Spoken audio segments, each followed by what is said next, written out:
Le dieu Maui lance sa ligne en chantant pour donner du pouvoir à son hameçon. Autant de poissons pêchés, autant d'îles que le dieu Maui, ce fameux pêcheur, dissémine à travers le vaste triangle polynésien, qui s'étend d'Hawaï au nord, à l'île de Pâques à l'est et à la Nouvelle-Zélande au sud. Enfin, les premières pirogues qui ont été inventées, comme dans tous les pays outre-mer, c'était pour aller à la pêche. Et après, nous avons organisé des fêtes de juillet où là, la pirogue de pêche était mise en compétition avec d'autres districts. On faisait des grandes journées de courses de pirogues de pêche. Premièrement, c'est l'outil de travail du vieux Tahitien avant qui faisait sa pêche, donc il allait en pirogue.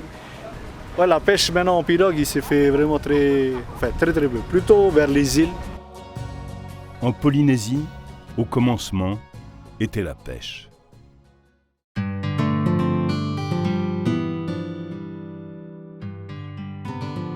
Comme tous les matins, Tehema, jeune Polynésien, arrive dans le port de Papeete, dans le quartier de Whareute où est amarré son potimarara. Les va'a, traditionnelles pirogues, ont été remplacées par une autre embarcation typique de la Polynésie française, le potimarara, littéralement bateau pour la pêche aux poissons volants.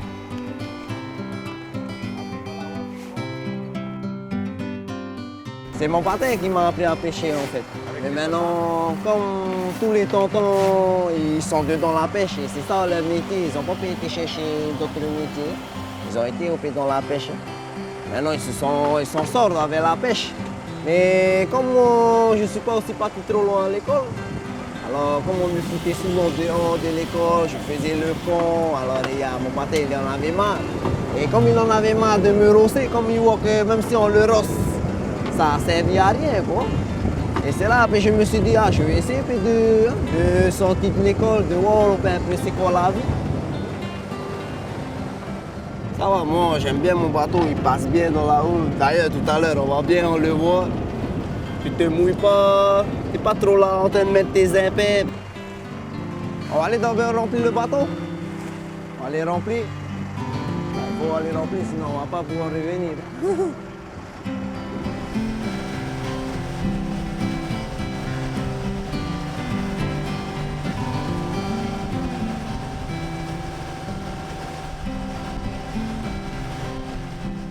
Là, on est à Aroué. C'est la seule station sur la mer. Enfin, il y a deux. Il y a une ici et une à Teina. Hey, je peux avoir un casse-croûte? Casse-croûte jambon et un grand jus.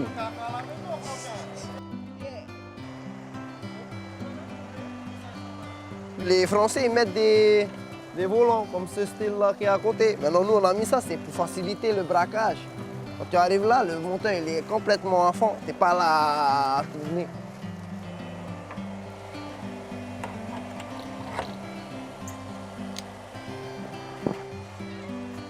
Mais pour le trajet, vous allez voir le trajet qu'on va faire, c'est quand même loin.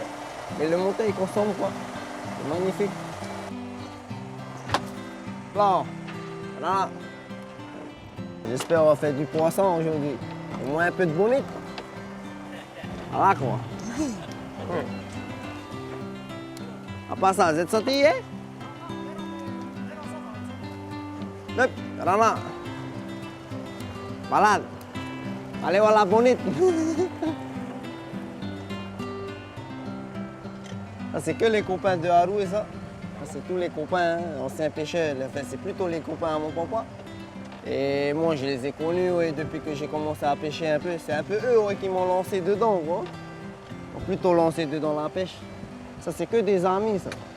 C'est qu'on fait des pêcheurs professionnels. Si tu veux, moi, ma famille principale, elle est de Haroué. Et eux, tous les gens de Haroué, je connais bien. Quoi. Allez, plus tard. Malade. Tu dis pas ça? Hein? Voilà.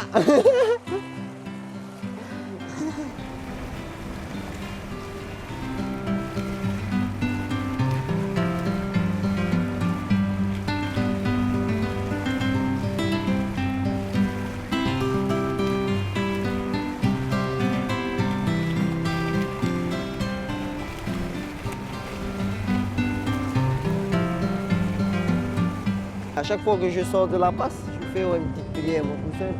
C'est juste pour me protéger un peu, quoi. Comme je vais loin de la terre, c'est jamais. Bon, c'est parti. Ok, thanks. C'est bon.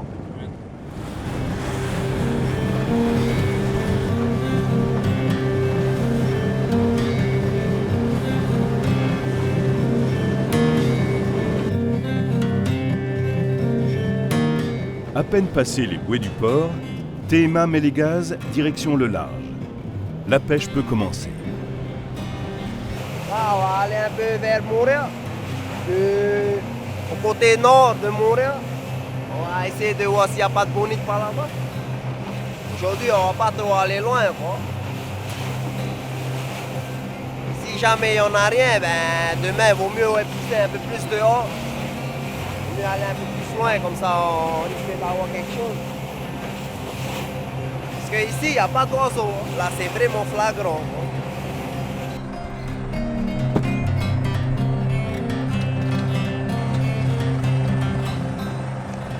Et je me sers beaucoup des jumelles.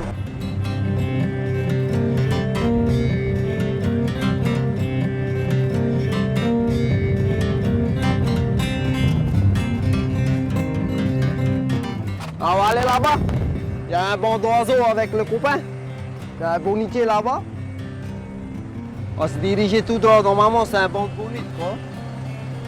Normalement, on va essayer d'aller chercher 2 ou 3 bonites.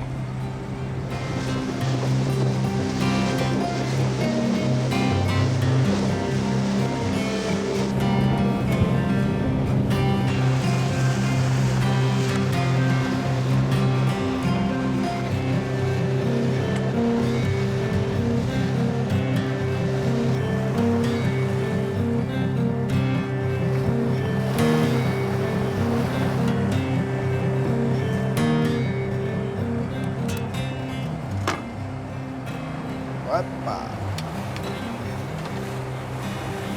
On va réessayer.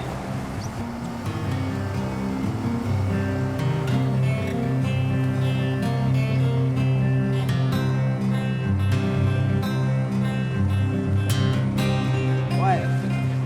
En fait, si tu veux, ça que j'ai à la main, c'est plutôt un petit lait pour la bonite, quoi. Et ça que j'ai mis à la canne, j'ai mis pour l'espadon. J'ai mis un peu pour l'espadon. C'est jamais, des fois, il y a des gros espadons qui suivent les bonnes bonites, quoi. Comme l'espadon, il mange la bonite. Alors, j'ai mis un leurre un peu plus gros. Fait comme si c'est fait croire que c'est une bonite, mais si le poisson ne veut pas manger, il ne va pas manger, quoi.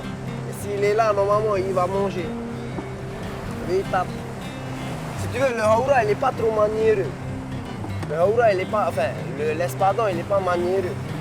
Tandis que la bonite, elle choisit ses couleurs de leurre, par exemple, quoi. Là, moi, j'ai mis du bleu là, sur mon leurre, mais il n'y a pas de réponse. De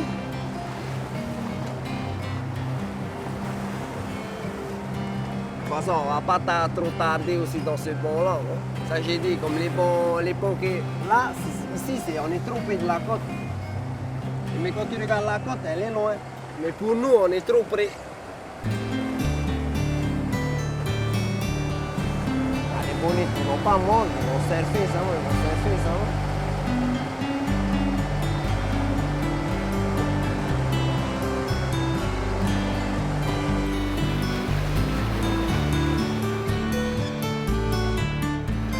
Les bonites sont en train de surfer petit à petit, comme il y a les petits poissons là. C'est pour ça que les oiseaux sont un peu trop nerveux. Hein. Il y a des petits poissons et la bonite sont là en train de les manger.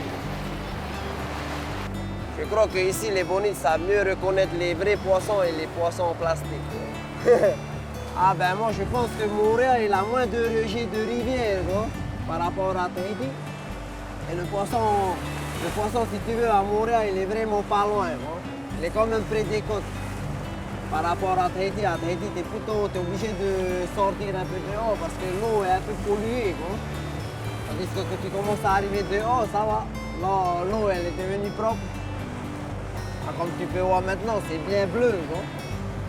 Sinon, au début, c'est chaud, c'est un peu vert, non, c'est pas bon. Le poisson, il va et il va s'étouffer dans l'eau sale.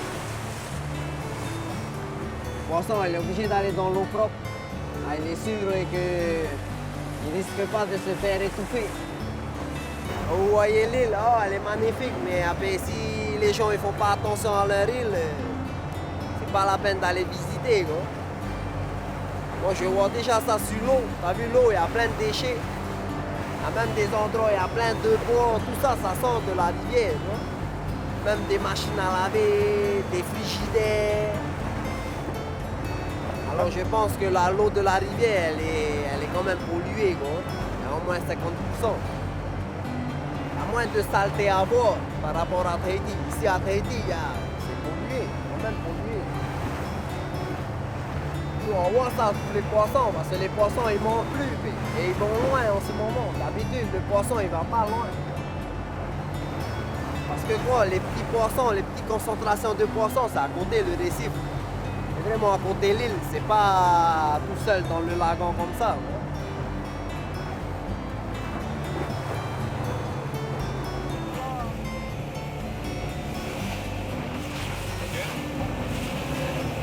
La plupart des gens ici qui vont à la pêche, ils vont plutôt pêche sous-marine. Ils sont plutôt pour la pêche sous-marine parce que le poisson lagon, il s'en va pas. Au contraire, ils vont rester sur les cailloux, c'est pas préparé. Il y en a des autres pêcheurs, ils aiment bien cette pêche. Moi, j'aime pas la pêche sous-marine. Bon, j'ai un peu peur des requins. Quoi. Requins, murènes, je suis un peu trouillard. J'aime pas ce truc-là parce que moi, j'ai vu carrément des balaises de requins quand j'allais à la pêche. C'est énorme. Long comme le bateau, c'est énorme.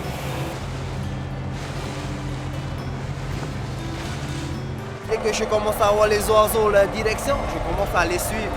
Ça t'es sûr, tu vas dans un endroit où il y a du poisson. Tu ne vas pas aller dans le désert.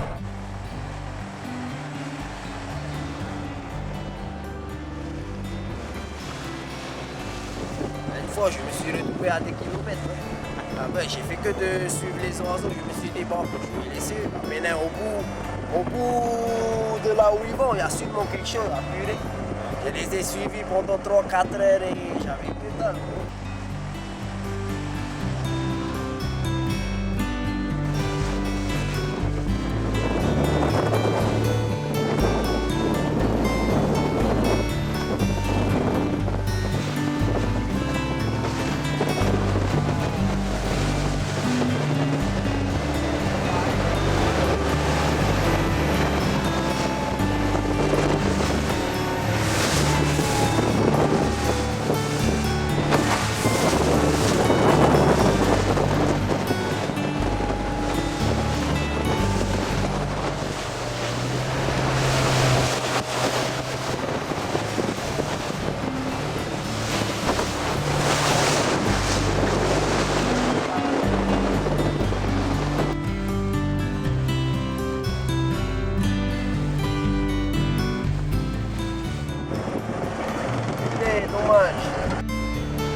J'aurais dû faire gaffe la femelle.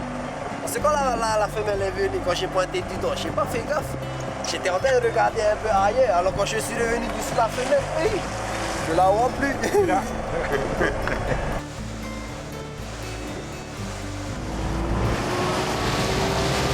pas mal.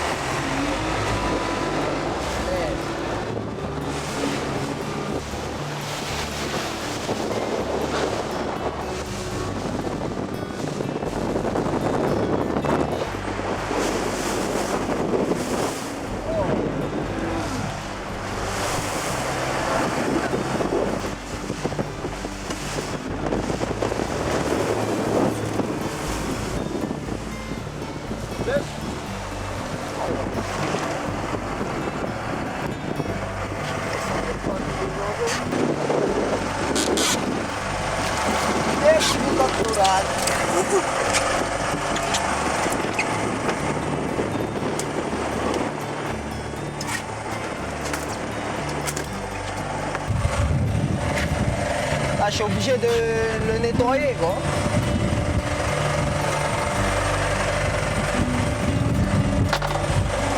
Pour que le poisson reste le plus frais possible.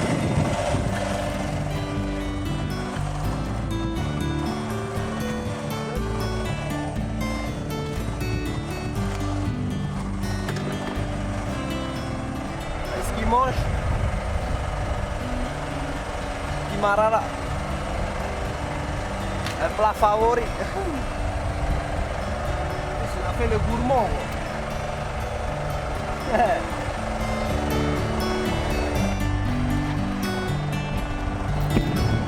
Heureusement, il y a des requins dans la mer. Il y a des poissons nettoyés. Parce qu'avec tous les mémés qu'on ramasse, il doit y avoir des tonnes de branchies en dessous. Là, je suis obligé de le nettoyer, quoi. Pour que le poisson reste le plus frais possible. Ah, ce soir, on mangeait des œufs. C'est une femelle. Et voilà, il est propre là. Le poisson, il risque de s'abîmer avec le sang noir qu'il a dedans. Il faut plutôt nettoyer le sang que sur l'arête, quoi. Je sais pas si vous voyez. À l'intérieur. C'est mieux de le nettoyer maintenant parce que sinon le sang ça va attaquer le steak. Après il va cramer le steak, toi. Mais en fait le mémé il est plutôt, comment on dit ça, il est plutôt costaud à ce niveau-là. Le mémé si tu veux on peut le pas vite nettoyer, mais moi je le nettoie à chaque fois comme ça quand tu arrives quand tu retournes à ta tête, t'as plus à le nettoyer. Ça le truc. Bon, dedans c'est encore.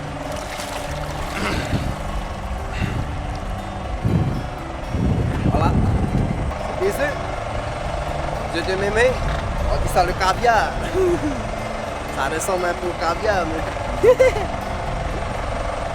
À l'aise. En fait, je regarde un peu les oiseaux. De quel côté ils vont. Parce que les oiseaux ils vont du côté où il y a du poisson. Tu vois? Si l'oiseau il va dans le nord, il ne faut pas que tu ailles dans le sud. Si tu vas dans le sud, tu fais le sens inverse de l'oiseau. L'oiseau, si tu veux, il va où il y a le poisson parce que les poissons, ils mangent les petits poissons. Alors l'oiseau, il se nourrit aussi des petits poissons. Alors c'est automatiquement l'oiseau là où il va se diriger, à l'endroit où il va, il y a du poisson. Il faut... C'est pas n'importe quel oiseau, il faut suivre en tous les cas. Dans cet oiseau-là, cette frégate là, elle est grande là. Cet oiseau-là, c'est ça l'oiseau qui nous permet à nous, les pêcheurs, de trouver les bons oiseaux. Là, en ce moment, il n'est pas trop nerveux, on dit ça comme ça, parce que quand il y a du poisson, l'oiseau, il attaque au baie. Les oiseaux, ils ne tiennent pas le mémé. À bout d'un certain moment, ils s'en vont. Parce que dans le banc, il y avait au moins 3 ou 4 mémés. Tu vois que l'oiseau, il ne sait pas où quel mémé allait tenir, quoi. Et là, il y avait un à côté, on a eu de la chance de l'avoir, quoi. Parce que sinon, c'est dur. Là, peut-être qu'on va naviguer là, les prochaines heures à venir, on ne va plus rien croiser, quoi. C'est pas peu aussi.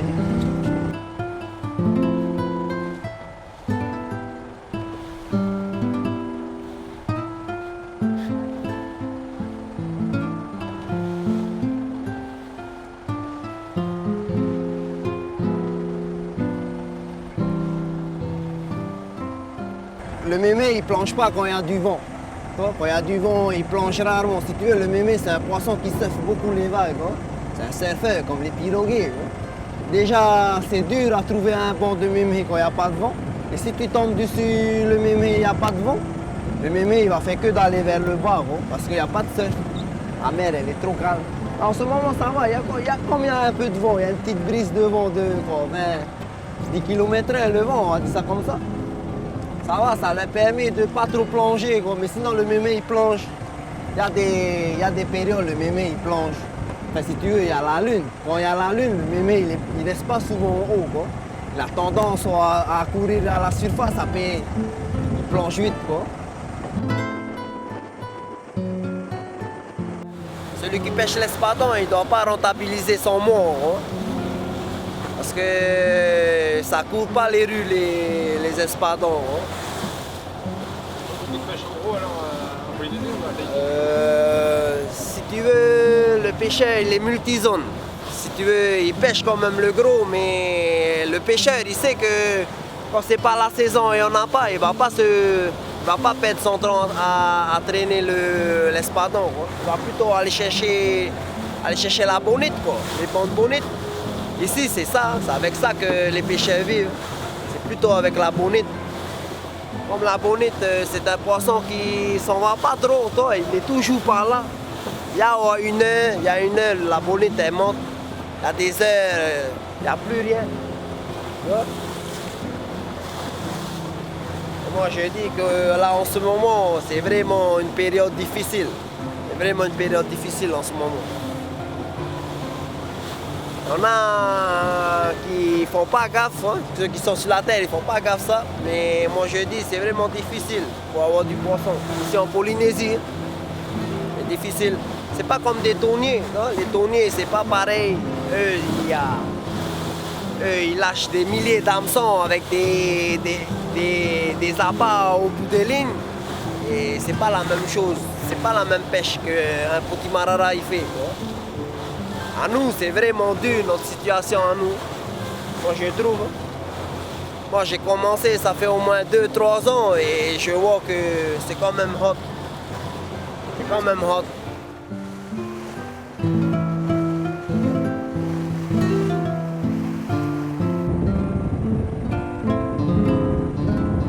Des petits poissons et la bonite sont là en train de les manger. Des petites bonites. Ça que j'ai à la main, c'est plutôt un petit lait pour la bonite. Hein? Et ça que j'ai mis à la canne, j'ai mis pour l'espadon. J'ai mis un peu pour l'espadon. C'est jamais, des fois il y a des gros espadons qui suivent les bonnes bonites. Hein? Comme l'espadon, il mange la bonite.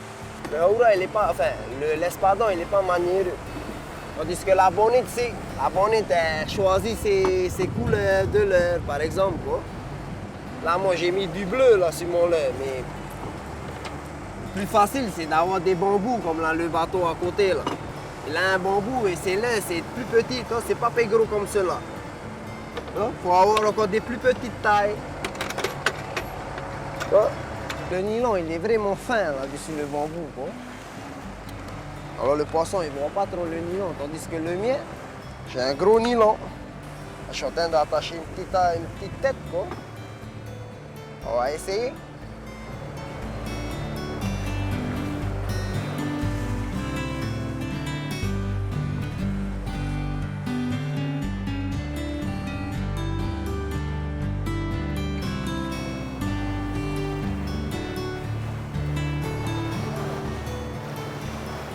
Le poisson, si tu veux, à Montréal, il est vraiment pas loin. Bon. Il est quand même près des côtes. Par rapport à Tahiti, tu es obligé de sortir un peu dehors parce que l'eau est un peu polluée. Et voilà notre première bonite.